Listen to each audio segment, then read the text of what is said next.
इकलौती बेटी। एक छोटे से शहर में अवनी नाम की लड़की रहती थी। वह अपने माता पिता की इकलौती संतान थी। घर में उसकी हर छोटी इच्छा पूरी की जाती, उसे फूलों की तरह सहेज कर रखा जाता।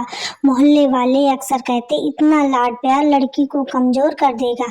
लेकिन अवनी के मन में कुछ और ही चल रहा था। उसे एहसास था कि उसके माता पिता का पूरा संसार वही है। उसने प्यार को अपनी ढाल बनाया। बैसाखी नहीं, जब वह कॉलेज के लिए दूसरे शहर गई तो उसने कभी घर फोन करके यह नहीं कहा मुझसे नहीं होगा। उसने अपनी छोटी छोटी जरूरतों के लिए खुद संघर्ष किया। एक वक्त ऐसा आया जब उसके पिता का कारोबार डूब गया और घर पर आर्थिक संकट आ गया। सबको लगा कि नाज से पली अवनी यह सदमा झेल नहीं पाएगी, लेकिन उस दिन अवनी का एक नया रूप सामने आया। उसने अपनी जमा पूंजी सामने रखी, दिन रात मेहनत करके एक नई नौकरी शुरू की। उसने अपने माता पिता के आंसू पोंछते हुए कहा, आपने मुझे दुलार दिया, बल्कि भरोसा भी दिया कि मैं अकेले पूरी दुनिया से लड़ सकती हूँ।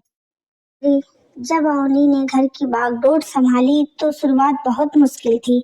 ऑफिस में उसे वह लड़की समझा जाता था जो सिर्फ शौक के लिए काम कर रही है। सहकर्मी सोचते कि बड़े लाड प्यार में पली यह लड़की किस काम का दबाव नहीं झेल पाएगी। लेकिन अवनी ने अपनी रात की नींद और आराम का त्याग कर दिया। उसने वह हर काम सीखा जो उसके पिता के व्यापार को फिर से खड़ा करने में मदद कर सके। एक शाम जब उसके पिता अस्पताल में थे और घर की ईएमआई भरने की आखिरी तारीख थी, अवनी के पास पैसे कम पड़ रहे थे। उसने हार नहीं मानी।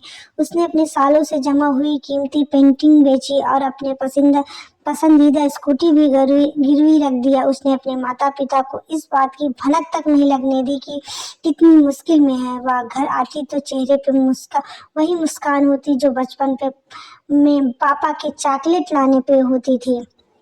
धीरे धीरे उसकी मेहनत रंग लाई। उसने न केवल पिता का कर्ज चुकाया, बल्कि एक ऐसा स्टार्टअप शुरू किया जो आज शहर के 10 लोगों को रोजगार देता है। जिस समाज ने कभी कहा था कि इससे बहुत लाड ने बिगाड़ दिया, आज वही लोग अपने बच्चों की अवनी की मिसाल देते हैं।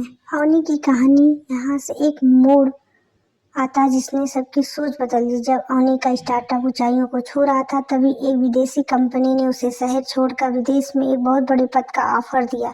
सैलरी करोड़ों में थी, सुख सुविधाएं ऐसी कि उसकी 7 पीढ़ियां ऐश करती। पूरे शहर में चर्चा होने लगी, अब अवनी अपने माता पिता को छोड़कर चली जाएगी। लोग कहने लगे, आखिरकार है तो इकलौती ही, अपने ऐश और आराम के लिए माँ बाप को किसी केयर टेकर के भरोसे छोड़ ही देगी। उसके माता पिता ने भी भारी मन से उसे जाने के लिए कह दिया, क्योंकि वे उसकी तरक्की में बाधा नहीं बनना चाहते हैं।